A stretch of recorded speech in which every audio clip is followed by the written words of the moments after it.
Greetings, ladies and gentlemen, and welcome to the batch video for the web novel Thieves Dungeon from the website Royal Road. This video will contain chapters 1.21 to 1.24, and as always, I hope that you enjoy.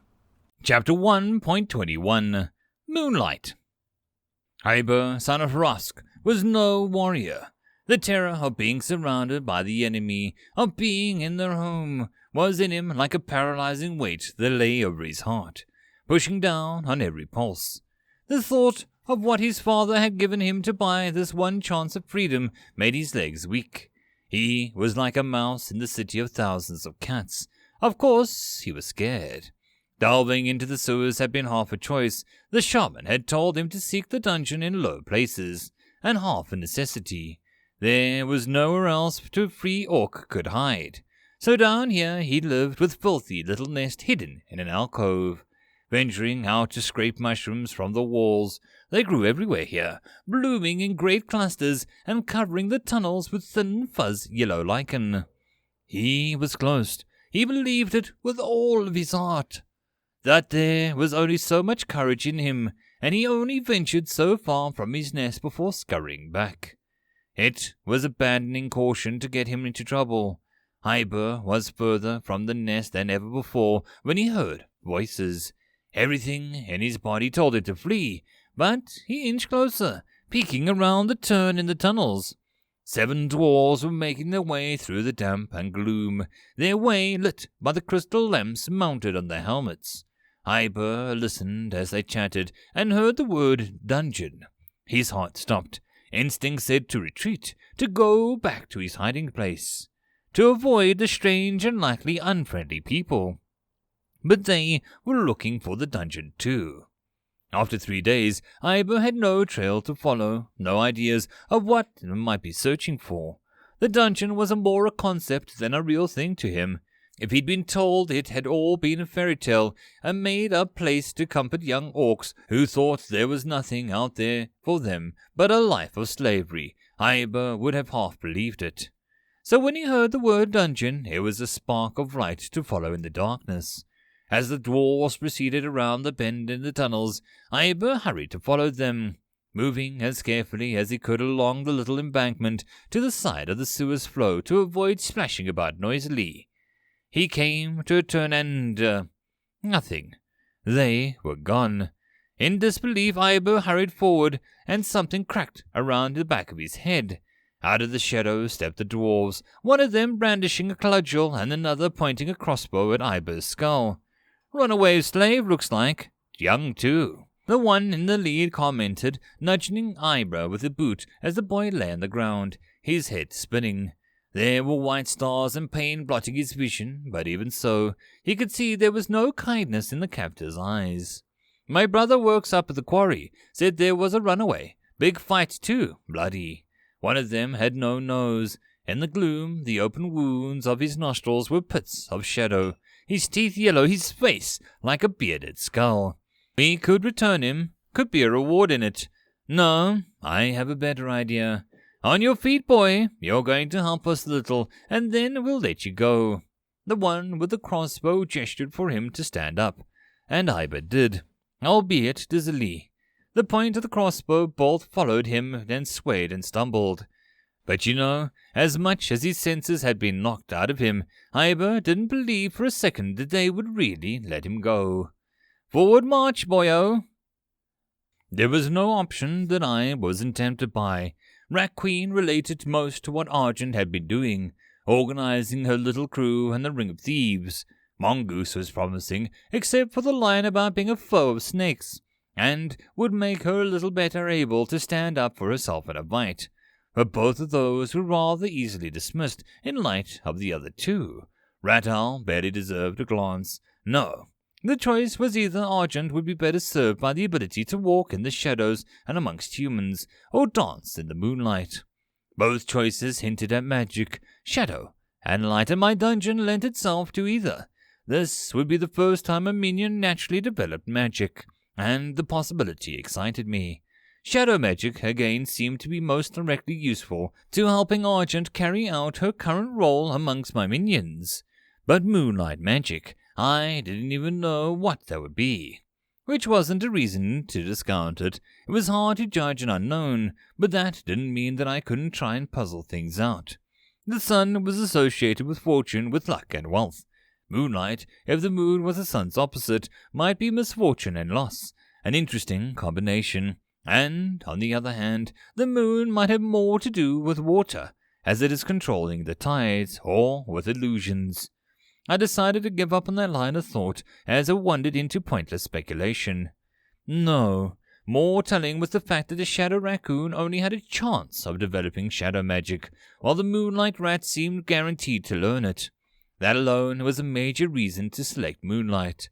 I could find other ways to obtain human proxies, but magic was always elusive. Only the blessing of the Earthshaper had provided my minions with any access to it until now. And more importantly, what did Argent want? Wrapped in a cocoon of amber light, her thoughts were dull and dreamy, her mind distant, but I sensed her ambitions. She wanted to claim the world above, to move unseen and hatch clever schemes. She wanted to win against all the clumsy things that were bigger and stronger than her. And though they could ignore the vermin scurrying around the shadows, she was a rat to her core. I knew what to choose. A light began to pour into the amber chrysalis. I poured my own mana in, providing what I could to strengthen the blessing. I had long since given up trying to heal her leg. She wouldn't allow it, but I could make her faster, stronger, smarter. In that moment of evolution, there was no inner schema of complicated energy currents to interfere with my designs. I could simply pour mana in. I reached out and consumed a single petal of the flower that the messenger had left me, using it to fuel Argent's transformation. With that done, my reserve exhausted, I left Argent for the time being, giving her time to be reshaped by evolution. I had other work to do. Namely the forging of new shards. I picked the dull black jet on my first attempt, perfect for carrying out the achievement of gloom. I poured mana into the thirsty jewel and tried to press it into the shape of the runes from my own core, not knowing what they meant, but more and more familiar with the rhyme in which they were used, the shape of the designs, if not the meaning. It was like mimicking a bird scavenging phrases of human speech, not knowing what they meant, but knowing when they were used. Not for the first time. I wondered how much easier my life would have been if I'd accepted the offer to sell my soul for divine assistance. By the time I'd finished, a miserable failure, leaving the jewel covered in wide cracks. I was ready to offer up my soul on a silver platter. I had to find a way to expand my knowledge, and soon. I even considered kidnapping a mage to tutor me. I summoned the spider above me, luring it down with thoughts of juicy toads and delicious fat prey. It seized the jewel and devoured it, and my senses were suddenly expanded into a new dimension. Feeling 1,000 subtle vibrations along the spider's web, I felt a prickle of wind against my sensitive hairs and the thrumming of struggles of trapped prey and shadows. I saw life through 8 eyes at once. I was surprised, too, how intelligent the Nacra spiders were. Perhaps it was simply an effect of how much the mana I had fed them, and how much they had accumulated as apex predators within the gardens. But the lustrous, pearl-armored creatures were shockingly close to human intellect. They had dreams, although not dreams in images and sounds. Web dreams, nightly imaginings of complex spinnings and beautiful patterns. They had stories, tales they told each other through plucking on strings. Stories about the spider who stole the stars and the spider who spun the moon. It was strange, like being plunged into a pool unexpectedly. Even I had no clue how deep the dungeon I was creating ran. Even a core couldn't keep track of everything at once. The spiders, with their quiet ways and hidden homes, had slipped past me. I considered the mind I'd just made contact with, and felt it considering me in turn. It was possible that I had just found my guardian. End of chapter 1.22. Incursion. The cultivator ants were emerging from the underground empire, the queen having spawned a small army down there in the dark. They were the length of a human finger, black with shiny and red pincers, and while they weren't the most fearsome things in my domain, they had strength in numbers. They were beautifully single-minded, well-organized, and vicious in battle. I watched as the skirmish as a lizard claimed dozens of them before the tide turned. The lizard had thought that they were easy prey, snapping them up like candies, but their poisonous bites soon had a fat, old fellow unable to escape as the hive swarmed towards him. His limbs thrashed weakly as I clung to his scaly hide and wore him down under the sea of bites. It was a gruesomely effective way to kill. I allowed myself a moment to observe as they went to work clear-cutting the nearby mushrooms, organizing into orderly chains to bring chunks of the fungal flesh back to the queen. In this place they planted the spore of exploding blooms, and while they expanded, I was hard at work with the newly opened western portion of my domain. Previously, my territory had been comprised of 3 parallel tunnels, running east to west, with the furthest south having been sealed by converted into a den of vipers, and the remaining 2 together to form the gardens.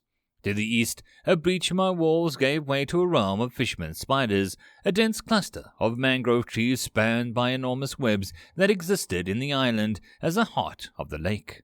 Now I fully controlled the access tunnel that joined the 3 to the west, bridging us to the daylight world above via a small ladder into the heart of the merchants' district. I had also reached the river, my domain extending up into the floodwater tunnel that was my first and original conquest, to touch on the broad, muddy flow of Coltern. The possibilities this opened up to me were immense. But first, I would fortify my holdings. I ate away at the walls of the access tunnels, widening into a rough causeway of unworked stone. The walls were jagged and the floor underfoot was loose dirt. Next, that floor was torn away and I dug down, deepening the deep chasm. My ability to consume unliving matter was increased subtly by each level I'd risen, and now it was easy to rip my way through the stone to form a deep, wide ravine, going down to the bottom of my sphere of influence. It was time to make life difficult for any invaders. I seeded fishermen spiders into the base of the ravine, growing for them a tropical jungle of ferns, moss, and even small trees. My expanded mana reserve had no problems accomplishing these things that I couldn't have dreamt of before. And then I began the real work. I raised long, thin spars of dark glass from the walls in the ravine, having them slant up over the open space above. The main issue with digging a pit was that someone could simply throw a rope across, but as one long jut of glass after another was grown over the gap and became impossible, soon I had spun something like a jungle of narrow glass beams that could force anyone trying to cross to clamber through, squeezing their way past the gaps barely fit for a human to cross. The slightest fall would plunge them into a ravine below. At worst, the spiders would soon weave their webs across the lattice that I provided, creating an even more impossible challenge. It was a clever enough obstacle, but it also was one that announced my presence as a dungeon. So be it. I had spent enough time hiding, building up my resources. Now I was ready to come out fighting. And I would give them hell of a fight. The glass spars were reflective, and I covered them in a creeping tendrils of luminescent fungi. Soon the entire crystalline lattice shone as bright blue light, reflecting on faces of the dark, almost black glass. It looked like the work of an enormous hellish spider, with the attunement of gleam turned each spot of light into a hypnotic spectacle, and gloom filling the shadows with illusionary enemies. I had little confidence as anyone crossing alive. That left the ravine itself. I had taken the sporeback sloth as one of my schema, and it was still the largest of my creations. I seeded them into the valley alongside the tall trees that would nest both the spiders and another foe of anyone trying to pass, the little birds that accompanied the rhino through the portal. They were curious things, with a symbiotic relationship to larger creatures. As best as I could tell, they survived by picking small insects from the rhino's hide and flew into a psychotic rage whenever their home was threatened. They would make perfect companions for the sporeback sloths, who carried an entire ecosystem on their back. Walder Clayeth was the fourth son of a rich merchant family. The old rule was that the first son should inherit the business, the second son should go to the military, the third to the priesthood. A fourth son was an odd end. One his parents had shuffled through one prestigious academy after another in hopes of making a scholar, before throwing up their hands and shipping him off to Colton to manage his late uncle's bookstore. It was precisely the exile that he'd imagined. Colton was a miserable city. The weather was miserable. The food was miserable. The days when you were kidnapped by spiders was extra miserable. It had happened so suddenly. The last few customers had departed from the door, leaving Volder to return to his daily game of flicking coins across the counter. He had just landed a particularly nice triple rebound when he heard a knocking come from the room. Knock, knock, knock. Volder pushed open the door and stuck out his head into the room. Nothing. Complete emptiness. Knock, knock. Cautiously he glanced at the darkening skies outside the window, thinking of every ghost story he'd ever been told. Volder stepped into the room, and a door opened up in the floor. It flipped open, and from beneath came a skittering horror. The 8 legs and eyes of drooling Mandible's mouth, the spider rushing up at him. He screamed, he kicked. The kick at least was the wrong thing to do. The spider seized his leg and dragged him into the dark, his claws scraping the floorboards as he was pulled down. The trapdoor snapped shut. Volder continued to scream until a silk gag was wrapped around his face, muffling him. Another band was wrapped around his legs and arms. He was pulled through the smooth, strange tunnel, a tiny halo of light creeping around the edges of the trapdoor, sinking away into the distance. And then darkness. He felt tiny hooks of the spider's limbs digging against his legs as they scraped through the stone underneath him. He was doomed. Doomed! There was quite a bit of screaming, a long, out-of-breath pause in which Valadar realized that he would already be dead if the spider wanted him dead. And then more screaming, as he realized a fate worse than death must be waiting for him. When the screaming eventually stopped, it was because Volder had fainted. And the spider checked the idiot was still alive by pressing the hairy legs into its neck, feeling the reassurance of a pulse beneath, satisfied that he hadn't somehow whaled his way into an early grave.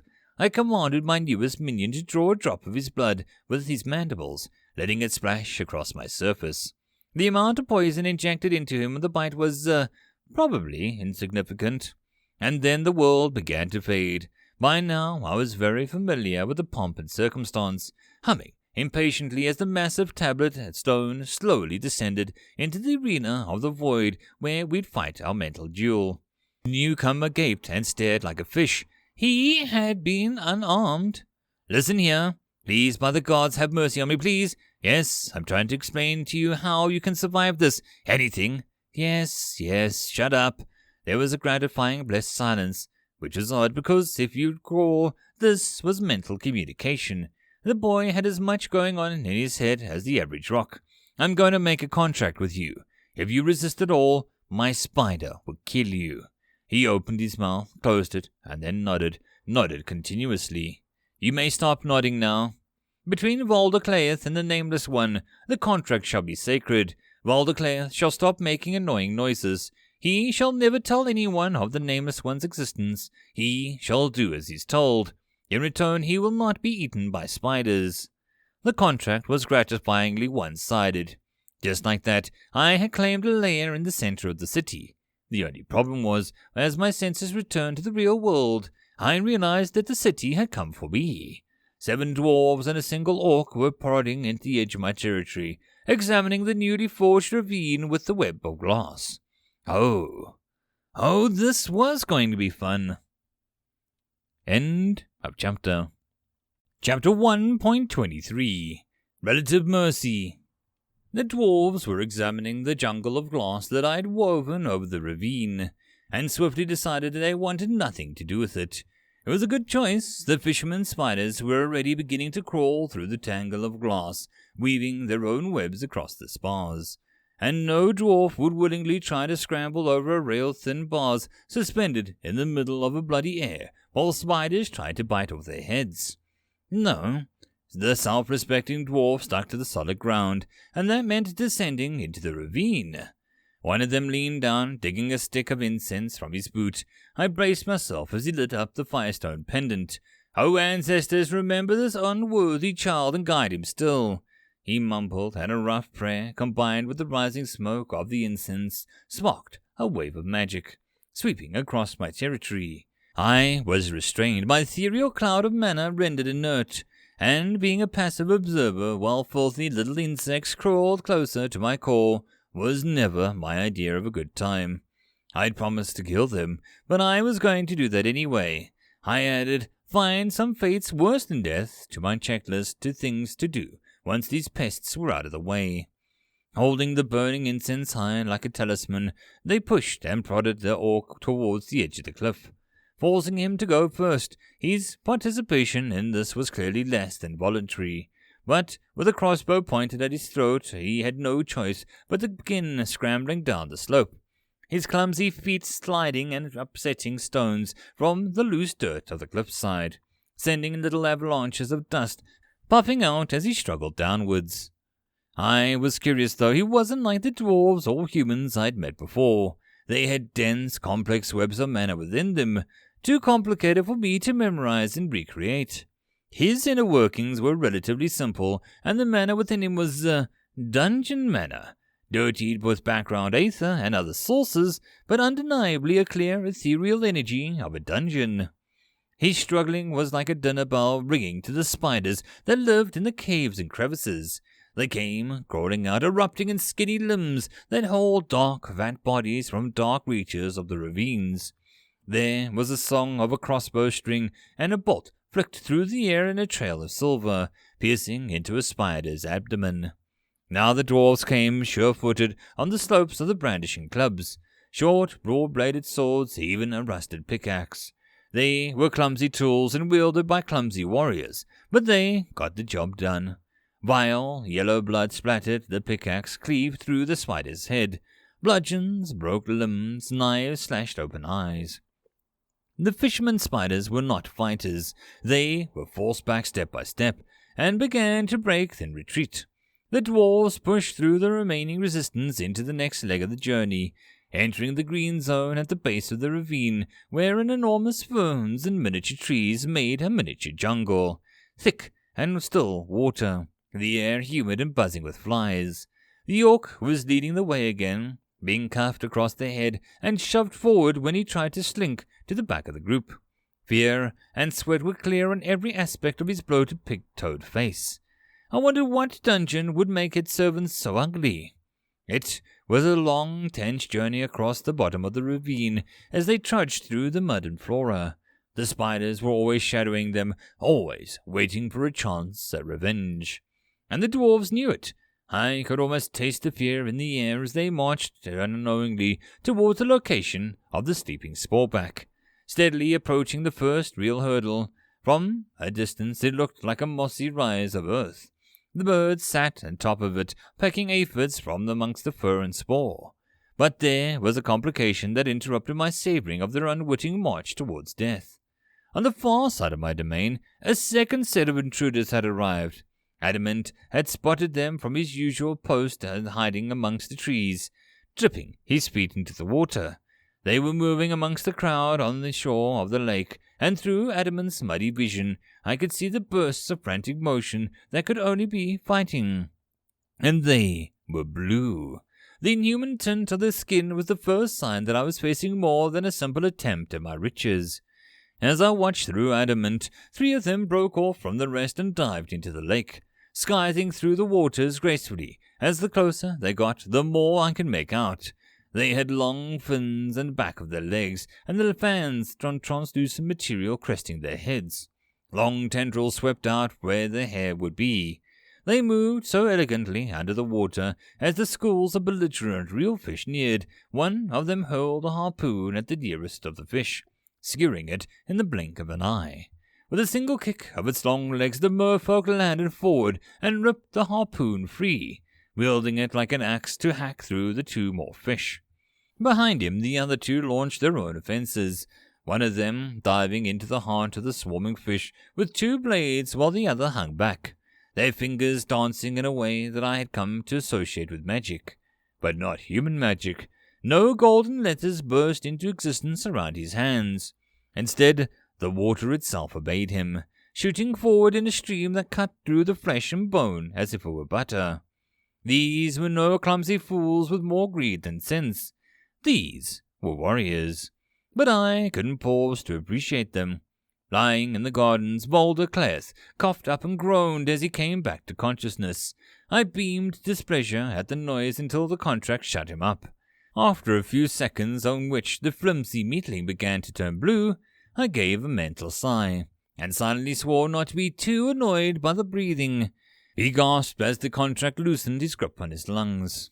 A scream echoed through the dungeon. I returned my attention to the dwarves, unwilling to miss the moment of if they had contact with the first of the sporeback sloths.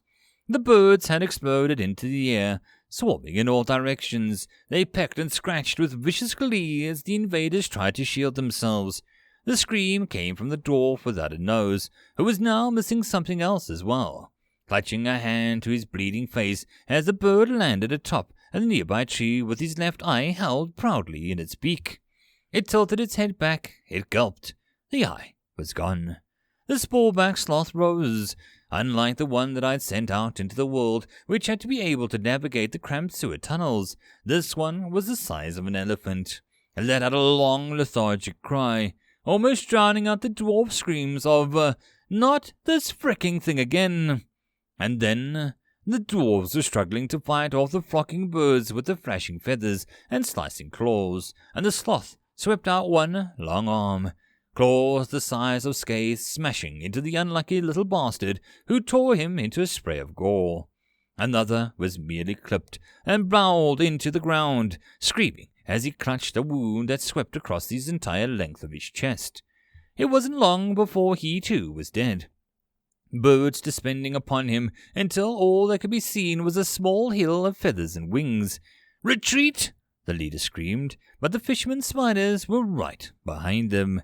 One of the numbers was already gone, dragged silently back into the forest while his comrades were distracted. Nothing more than a wriggling sack of silk now. As they turned and ran their short little legs, the spiders pounced. One of the dwarves was slower than the others with his bad leg. The swarm sensed his weakness and chose him to die next. Luckily, a swing of the pickaxe fended off one, but another spider landed on his back, toppling him.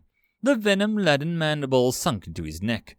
He let out a gargling cry of agony, the sound bubbling. The blood had poured from his open throat into the froth of pink. The orc, although adolescent, was larger than any of them already. He ran forward, surging towards the lead. That was when one of the dwarves stuck out his leg. The boy tumbled to the earth, letting out a desperate wail as he lifted his mud-skewered face and saw the spiders closing in. But I was feeling more curious than hungry, for death had sated some of my appetite. From above, observing it all, my chosen Natra spider dropped down on a line of silk, landing with him between it and the 8-bladed legs. The boy nearly frothed at the mouth in horror, but he had been saved. The spider let out a chittering cry, and the swarm of fishermen spiders parted, bowing to their more fearsome cousin and choosing to chase after the fleeing dwarves. I had questions for this one. End of chapter. Chapter 1.24 Just Desserts. There were only 2 dwarves left when they reached the top of the ravine. No nose had slipped, and just one mistaken choice in footing, and the rock where he was balancing on had given away. They had watched him go sliding down into the waiting swarm of spiders. A thick carpet of crawling limbs covering the cliffside were what they had climbed up. Chorus, the broken, reached up the top. He held out his hand for the dwarf behind him. "I think one bit me." The man babbled, and Chorus helped him up. "I think..." He tried to say something more, and lapsed into silence, breathing hard, his limbs curling as if he wasn't cold. And in moments twitching, 2 long, agonizing moments, he was gone. A froth of spit clung to the edges of his lips. They'd been sent to find the dungeon, and the fricking dungeon they had found. Cora stared over the lip of the ravine. The spiders were retreating back into their holes, dragging choice tidbits of his comrades with them. One of the silk-wrapped packages was still alive, still struggling. Chorus wished that he hadn't seen that. Reaching into his pockets, the dwarf took out his rolling papers, ran his tobacco, folding up a cigarette. He turned the dead man onto his back, folded his arms over his chest, and pushed the cigarette and his own flask into the cooling hands of the fallen brother. Tem. His name was Tem. Ancestors take you. But they wouldn't. Good dwarves didn't get sent down here. Many years ago, Chorus had broken the trust with his family. It was a small betrayal, but there were no small betrayals. Not for the dwarves. He'd been stripped of his name and made the broken instead. The scar stretched in a low arc at the bottom of one eye to the other, bending his nose inwards as it crossed over the bridge. And he'd made a few family, not of the best materials, just the cast-offs and exiles and idiots they'd sent him, but a family nonetheless. Sufi herself had promised him his name back if he found the dungeon for her. So now he traded one family, loyal but flawed, for one that had scarred him and thrown him into the dark over one mistake. It was a crap deal. Chorus wasn't even sure why he'd taken the offer. He didn't want to be a greybeard again, didn't want to see the old grudginess of his old brothers and sisters as they accepted him in name only. But now he had an inkling of what to do with his name. His boys, Tem and No-Nos and all, wouldn't be allowed into the Hall of Ancestors, but he would. And when he passed away, and when he got there, he'd demand answers. For who the ancestors were to leave dwarves, loyal and fearsome brave ones, waiting outside the halls for eternity. Aye, that sounded about right. Chorus the Broken leaned over the edge of the ravine, hocked up a fat wad of saliva, and spat. Then he turned and went his way. With one incursion repelled, I was licking my lips for the next course, metaphorically. But this one wouldn't go down so easily. The merfolk had cut through my real fish with a derisive show of force, and as they arrived at the root-tangled banks of the mangrove orchard, the mage raised his hands, bringing up a vast wave of water that slammed into the trees and swept the silken webs away. The spiders were thrown back and the smaller specimens drowned or pulled into a lake by the enormous force of the wave crashing down. The trees groaned, branching snap, golden fruit vanishing beneath the surface of the lake. The crowd on the shore roared in outrage, but the invaders simply didn't care. They weren't here for treasure or glory. They were here for me. The mage touched his hand to the talisman that hung around his throat, and it was the same as the incense. I was assaulted by the restraining force that reeked of divine magic. As they advanced through the trees, the fishermen spiders rallied to descend. It was a brutal rout. The harpooner hacked away at them before they could close the gap, and with the swordmaster seemed to flit away before they could even see her properly, her feet barely touching the ground as her blades whirled through the air, slicing limb and thorax. Today had showed me that my fishermen spiders weren't simply equipped to be real threats. They were effective in taking care of broken formations, distracted enemies, but they needed a larger and more deadly creation to serve as a hammer, while the sheer numbers provided an anvil. But there was still hope. The jeweled spiders were crawling above, and now they leapt, two of them landing on the mage's back and biting before he could swat them away. A third dropped onto the swordmaster, but she reacted beautifully. Her blade intercepted and sliced the little spider apart in a burst of bright yellow. I watched with anticipation as the mage sunk to his knees, the other two circling around to defend him. It was due to be disappointed. Holding his hand over the first bite, the mage twisted his fingers and drew his own blood out in a long ribbon floating against the pull of gravity. He was simply draining the toxins back out of himself. He repeated the motion over the second sting and rose to his feet, looking only slightly worse for wear, a little paler around the gills maybe. Oh, if only I could scowl. They tore their way through the spiders after that, pushing through the grove towards the black tree.